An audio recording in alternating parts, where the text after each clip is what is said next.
ছাত্র জনতার ঐতিহাসিক গণ অভ্যুত্থানের বর্ষপূর্তিতে উলিপুর উপজেলা পৌর ও বিএনপির অঙ্গ সহযোগী সংগঠনের আয়োজনে রংপুর বিভাগীয় সহ সাংগঠনিক সম্পাদক আব্দুল খালেকের দিক নির্দেশনায় হাজারো জনগণের উপস্থিতিতে উলিপুরে আনন্দ র্যালি বের হয়।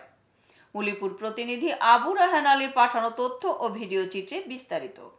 আনন্দ র্যালিটি উলিপুর পেট্রোল পাম্প কেসি রোড সংলগ্ন অস্থায়ী বিএনপি কার্যালয় থেকে উলিপুর উপজেলার সাবেক তথ্য ও গবেষণা বিষয়ক সম্পাদক মোতলেবুর রহমান মঞ্জুর সঞ্চালনায় র্যালিটি বের হয়ে পোস্ট অফিস মোড়, থানা মোড়, পূর্ববাজার রোড ও প্রধান সড়ক প্রদক্ষিণ হয়ে শহীদ আবু রায়হান চত্বরে এসে শেষ হয়।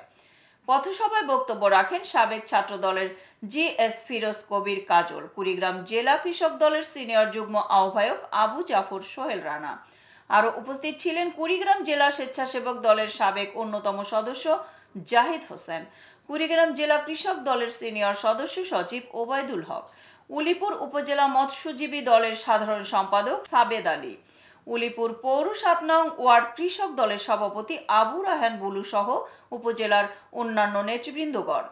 পথসভায় জনগণের উদ্দেশ্যে আবু জাফর সোহেল রানা বলেন, সেই ব্রিটিশ সরকারের আমরা প্রত্যেকের এই বিচার চাই। গত 5ই আগস্ট এই মঞ্চে দাঁড়িয়ে ঘোষণা দিয়েছিলাম যে এই চত্বরকে আমরা আবু রায়হান চত্বর হিসেবে আমরা কাগজ কলমের যাচাই করে সব জায়গায় থাকবে।